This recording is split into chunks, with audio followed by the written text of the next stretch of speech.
Last month, I took an Uber home from the airport in Phoenix, Arizona, and the driver knew things about me that nobody should know. Things I'd never told anyone. I just landed at Sky Harbor after a business trip to Seattle. It was almost midnight. I was exhausted. I requested an Uber to my apartment in Tempe. The app said my driver was named Marcus. 4.9 stars. Black Honda Accord. License plate matched. He pulled up within 3 minutes. I got in the back seat. Said hello.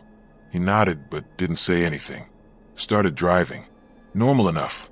Some drivers don't like to talk. I was fine with that. We were on the freeway when he spoke for the first time. He said, "Long trip?" I said, "Yeah, for days in Seattle. Business conference." He nodded. Said, "You stayed at the Sheraton downtown. Room 847. I felt cold. I hadn't told him where I'd stayed. Hadn't mentioned it. The Uber app doesn't show that information. I asked how he knew that. He glanced at me in the rearview mirror. Said, "You left your room key on the dresser. You almost forgot it when you checked out." That was true. I had almost forgotten it. But how did he know? I asked if he'd been to Seattle recently. Maybe seen me at the hotel. He said no. He'd never been to Seattle. He just knew things sometimes. Said it was a gift. That wasn't the worst part. He kept driving. Silence for a few minutes. Then he said, "Your sister called you yesterday, around 3 p.m. You didn't answer. You were in a meeting. She left a voicemail, but you haven't listened to it yet." My hand started shaking. That was exactly what happened. My sister had called during my afternoon meeting. I'd seen the notification. Meant to call her back. Forgot. The voicemail was still sitting unread in my phone. I asked him how he knew that. He said, "I told you. I just know things." His voice was calm, casual, like this was normal. I checked the app on my phone. Made sure this was really my Uber. The details matched. Same car, same license plate, same driver photo. But something felt very wrong. He exited the freeway. We were getting close to my apartment. He said, "You've been thinking about quitting your job. You hate your boss. You've updated your resume 3 times in the past 2 weeks, but haven't sent it anywhere yet." I hadn't told anyone that. Not my friends. Not my family. I'd been keeping it to myself. Scared to make a change. But he was right. Completely right. I asked him to pull over. Said I'd get out early. Walk the rest of the way. He said, "We're almost there. 2 more minutes." But then I realized something. We weren't going to my apartment. We'd passed the turn. He was driving away from my neighborhood, heading east on University Drive, away from where I lived. I told him he'd missed the turn. He said, "No, I didn't. You're not going home tonight." I tried to open the door. Child lock was on. Couldn't open it from the inside. I told him to stop the car. Let me out. He kept driving. Said, "I know you're scared, but you don't need to be. I'm not going to hurt you. I'm just taking you where you're supposed to go." I asked where that was. He said, "You'll see. It's important. You have something to do tonight. Something you've been avoiding." I grabbed my phone, opened the Uber app, tried to report an emergency. The app froze. Screen went black. Phone died, but it had been at 60% battery a minute ago. He glanced at me in the mirror again. Said, "Your phone won't help. This is bigger than that. You need to trust me." We drove for another 10 minutes. He pulled into a parking lot. A 24-hour diner on Apache Boulevard. Bright lights. People inside. He put the car in park. Unlocked the doors. Said, "Go inside. Booth by the window. Someone's waiting for you." I asked who was waiting. He said, "You'll know when you see them. This is important. Go." I got out, half expecting him to drive away. But he just sat there, waiting, watching me. I walked into the diner, looked around. Booth by the window. There was a woman sitting there, alone, looking at her phone. She looked up when I walked in. Her face went pale. She said, "How did you find me?" I didn't know her. Never seen her before. I said I didn't find her. My Uber driver brought me here. Said someone was waiting for me. She stood up. Said, "Your Uber driver? What did he look like?" I described him. Middle-aged. Dark hair. Glasses. Black Honda Accord. She pulled out her phone. Showed me a photo. Said, "This man." It was him. Exactly him. Same face. Same glasses. Same expression. She said, "That's my brother. He died 6 months ago. Car accident on the freeway. He was an Uber driver." I looked out the window. The black Honda was gone. Parking lot was empty where it had been. The woman sat back down. Started crying. Said her brother had always told her he had a gift. That he knew things about people. Knew when they needed help. Knew when they were in danger. Knew when they needed to be somewhere specific at a specific time. She said the night he died, he told her he'd been getting stronger. That he could see things more clearly. That he was supposed to help people. Guide them. She said, "Why did he bring you to me?" I didn't know. I asked why she was here. She said she'd been sitting in this diner for 2 hours. Couldn't explain why. Just felt like she needed to be here. Felt like she was waiting for something. Then she asked my name. I told her. She went pale again.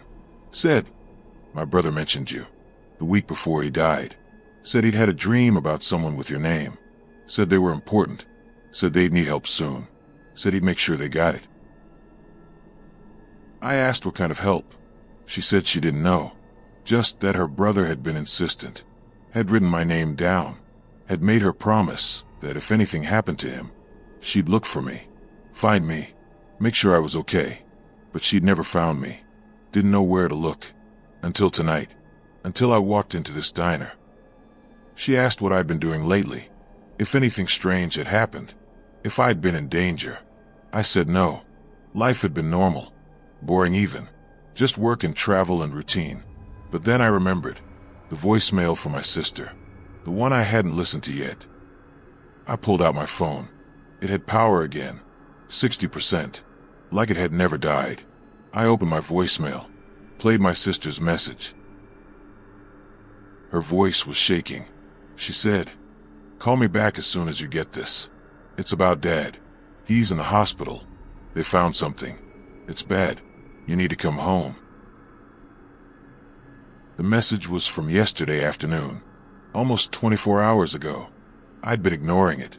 Too busy. Too tired. Too wrapped up in my own problems. The woman looked at me. Said, "That's why he brought you here. To me. I'm a doctor. I work at Banner University Medical Center. Your father's hospital. I can help." We left the diner together. She drove me to the hospital. My father was in ICU. Critical condition. The doctor said if I'd waited until morning, it would have been too late. But I was there.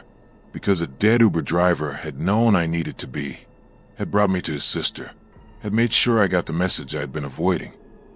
That was 3 weeks ago. My father is recovering now. Slowly.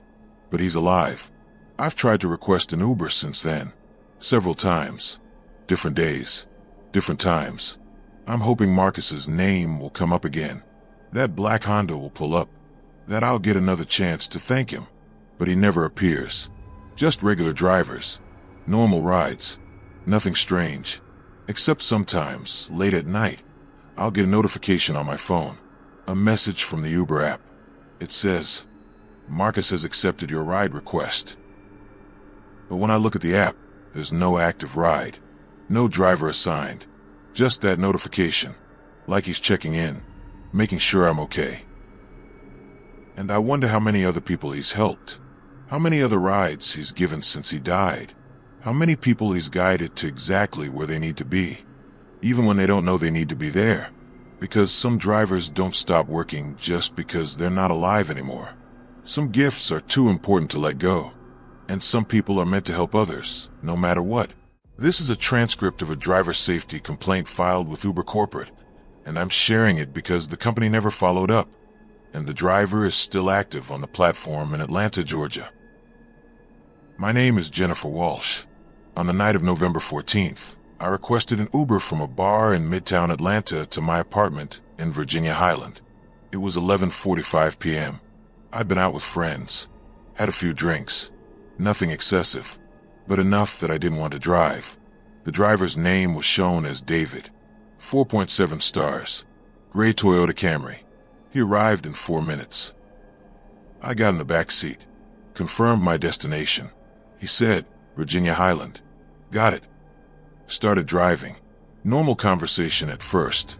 Asked how my night was. I said it was good. Just drinks with friends. He nodded. Said, you do this every Thursday. I laughed. Said not every Thursday. Maybe once or twice a month. He said no. Every Thursday. Same bar. Same friends. You leave between 11:30 and midnight. You always sit at the table near the back. You always order a gin and tonic first, then switch to wine. I stopped talking. He was right. That was my exact routine. Same bar. Same friends. Same drinks. But I'd never seen him before. Never had him as a driver. I asked if he'd driven me before. He said no.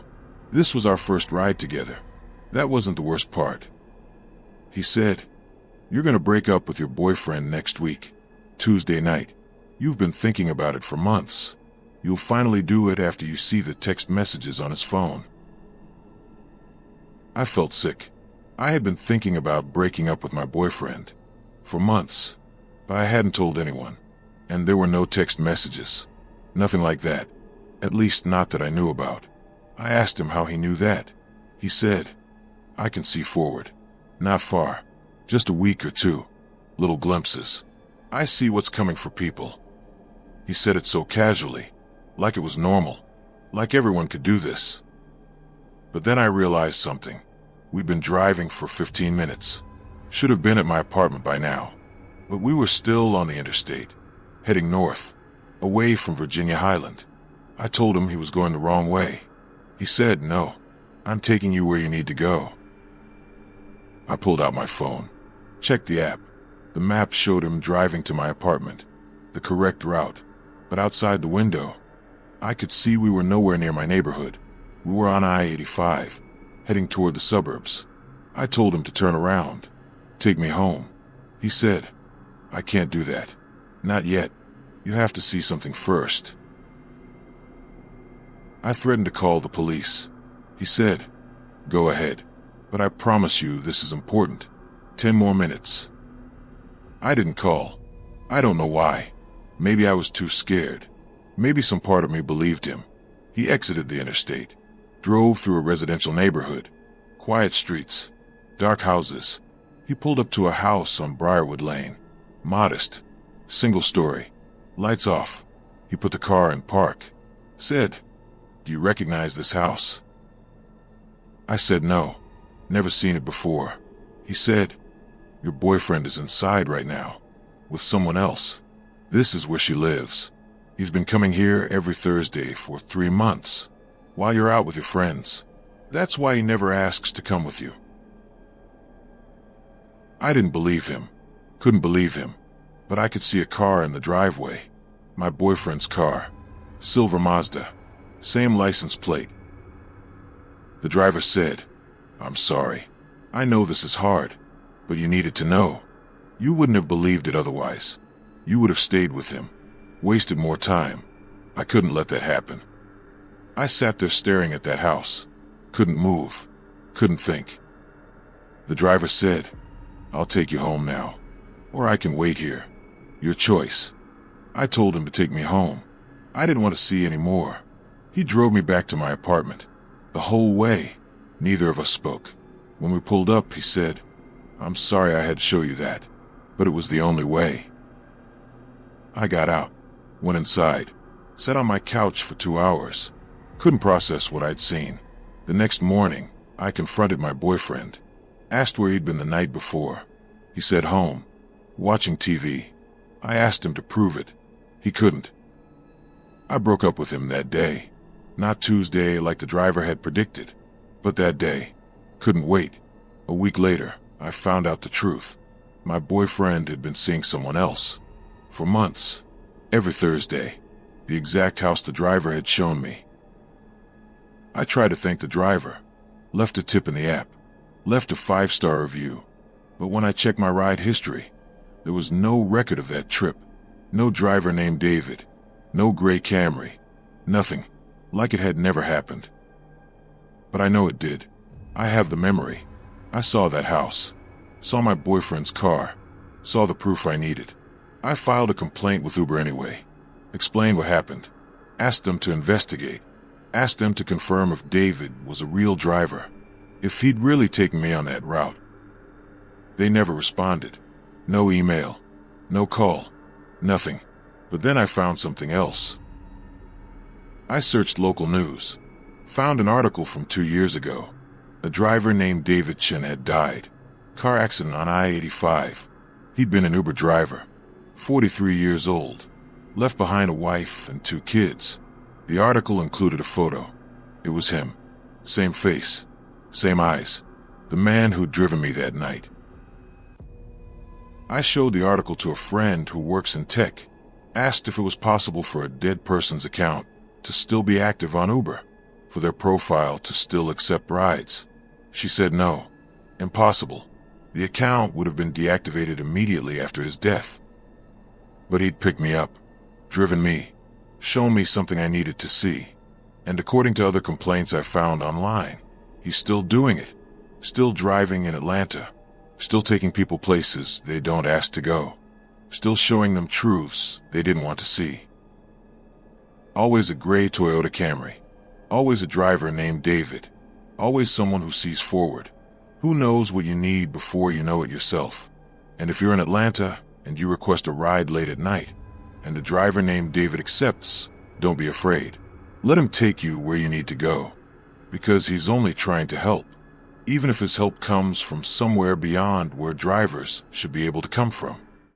What I'm about to tell you happened on a rideshare from downtown Denver, Colorado to the airport, and the footage from my phone is the only proof I have that any of it was real. I'm a travel blogger. I film everything, document every trip, every experience. It's part of my job. So when I requested an Uber to Denver International Airport on a Tuesday morning, I was already recording, just background footage, the city, the traffic, normal stuff. My driver's name was shown as Catherine, 4.8 stars, white Honda CR-V. She pulled up right on time. I got in the front seat. I always sit in front. Makes for better conversation, better content. I asked if she minded me filming. She said no problem. People film all the time. We started driving. Small talk. Weather. Traffic. She asked where I was flying. I said Los Angeles. Work trip. She nodded. Said she'd been to LA once. Hated it. About 10 minutes in, she said something odd. She said, "You should check your flight status." I said it was fine. I checked that morning. On time departure. She said, "Check again." I pulled out my phone, opened the airline app. My flight was canceled. No explanation. Just canceled. I cursed. Asked her if she could take me back downtown. I'd need to rebook. She said, "No need. Your flight isn't really canceled." I showed her my phone. Showed her the app. She glanced at it. Said, "I know what it says, but that's not real. Your flight is fine. You need to go to the airport." That wasn't the worst part. I refreshed the app. Flight was back to on time, like it had never been canceled. I asked what just happened. She said, "Sometimes things glitch. Reality. Information. You have to look past what you're told. See what's actually true." I thought she was being philosophical. Weird, but whatever. I kept filming. We drove for another 20 minutes. Got on I-70 toward the airport. Then she said, "You need to call your sister." I said my sister was fine. I'd talked to her last week. She said, "Call her now. She needs to hear from you." Something in her voice made me listen. I called my sister. She answered on the first ring. Started crying immediately. Said she just found out she was pregnant. First time. She was scared. Didn't know what to do. She'd been about to call me. But I called her first. because a stranger told me to. I talked to my sister for 10 minutes, calmed her down, told her everything would be okay. When I hung up, I looked at the driver, asked how she knew. She said, "I can feel things, connections between people, threads, moments that need to happen. I just follow them." But then I realized something. We were almost at the airport. Should be there in 5 minutes. But the GPS on my phone showed we were still 30 minutes away. We'd been driving for over half an hour. We should have been there by now. I asked her where we were. She said, "Almost there." But outside the window, the landscape looked wrong. We were in mountains, tall peaks, snow, dense forest. Denver International Airport isn't in the mountains. It's on the plains, flat, open. I told her we were lost. She said, "No, we're exactly where we need to be."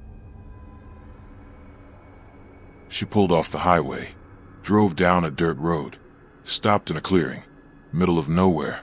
No cars, no buildings, just trees and mountains. She put the car in park, said, "You need to get out." I refused, told her to take me to the airport. "Now," she said, "I will. But first, you need to see this." She got out, walked toward the tree line. I stayed in the car, filmed her through the windshield. She turned back, said, "Come on, you won't regret it." Against my better judgment, I got out, followed her, kept my phone recording. She walked about 50 yards into the forest, stopped at a small clearing, pointed down. There was a grave, simple wooden cross, fresh dirt, no name. She said, "This is where I'm buried." I looked at her. She looked solid, real, alive. I asked what she meant. She said, "I died 6 months ago. Hiking accident. Right here. They found my body 3 weeks later. But I wasn't ready to go. I had too much left to do. Too many people to help." I checked my phone. The footage was still recording. She was visible on camera. Not a ghost. Not transparent. Completely normal. She said, "I keep driving. Keep picking up passengers. Keep guiding them. It's what I meant to do." She walked back to the car. I followed. We got in. She drove me to the airport. The real airport. We were there in 10 minutes. Like we'd been close the whole time. Like the mountains had never happened. I got out. Tried to pay. The app said the ride was free. $0. No charge. She said, "It's on me. Safe travels." She drove away. I stood there, confused, shaken, but I had my flight to catch. When I got home, I reviewed the footage. Everything was there. The conversation, the drive, the mountains, the grave, all of it. Except when I looked at the driver's seat in the footage, it was empty. The car was driving itself, the steering wheel turning on its own, the pedals moving with no feet, her voice on the audio, but no person visible, just an empty seat. I searched for her name, Catherine Meyer, Denver Uber driver, found an obituary, died 6 months ago, hiking accident in the Rockies, body found 3 weeks later, survived by parents and a brother. I tried to report the ride. Uber had no record of it, no driver named Catherine, no trip in my history, but I have the footage, 45 minutes of proof. And sometimes, late at night, I'll get a notification. Catherine has accepted your ride. Even though I didn't request one, even though I'm home, even though she's dead. Because some drivers don't need a body to keep working. Some people are so committed to helping others that death is just an inconvenience, a small obstacle, something to work around. And if you're ever in Denver and a driver named Catherine picks you up, don't be afraid. Let her take you where you need to go, even if it's not where you asked, even if the route doesn't make sense, even if you end up in mountains. Shouldn't be there, because she knows what you need better than you do, and she'll make sure you get there, no matter what.